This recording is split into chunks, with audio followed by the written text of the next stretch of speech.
Hey gang, so I'm sitting in the truck here waiting for my doctor's appointment, and I'm fine. I'm just a checkup with the dermatologist, and so I'm not here to talk to you about anything going on with me. I'm just talking to you about really temptation and some things that I thought about yesterday as we were going through we took the family, we went through some trails and walked through the Fredericksburg parts of the Fredericksburg battlefield, and um, we went up and down hills, and there was rocks and roots to trip on. And like I said, it wasn't all just an easy, straight, path. Um, there was places that actually, I'm not saying it was some rigorous trail up a mountain, but there was ups and downs, right? Kind of like life is. There's ups and downs, and sometimes we do face mountains, and we do face these slippery slopes, and so it had me thinking about things, and it had me digging in the scripture to try to relate and really what message to pass on to you.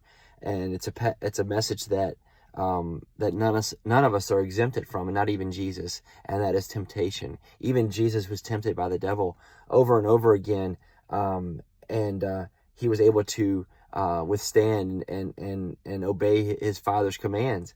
And yet we still struggle every single day, multiple times a day, with temptation and obedience.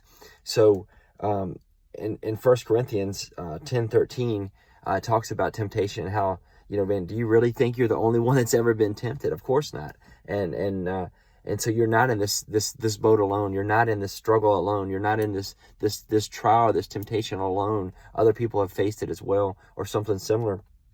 And then I think about how we can push forward and not give up. It's so easy to give up. It's so easy to give in to temptation and give up and quit on God because you're waiting for him to act, or you're waiting for something to happen, or you're trying to figure out, why is God tempting me? Well, of course he doesn't tempt. You're not being tempted by God. You're being tempted by the devil. And then as we were walking, we made it out to the road yesterday. There was a guy, and if you've been there, you've seen him before. I've seen him before.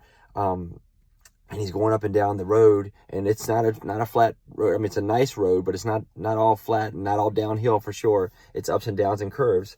And there was a guy in a wheelchair, and he was just it was a regular, not your normal hospital wheelchair. It was like it was personalized for him to be able to exercise in. And so he's got legs that don't work, but arms that do. And so I really looked at that as him making the best out of his situation. And that's why it's so easy to get down on yourself and want to give up. And yet there's always somebody worse off than you. There's always somebody else that's facing a temptation that's worse than what you're facing. There's evil all around us. However, you don't have to give into it. You can rise above it. You can move a mountain. You can absolutely move a mountain. All you have to have, as it says in Matthew 17:20, is the faith of a mustard seed. So whatever obstacle you're facing doesn't mean a thing as long as you have enough faith, a faith as big as a mustard seed. And y'all know how tiny a mustard seed is. It's tiny, okay? It's tiny.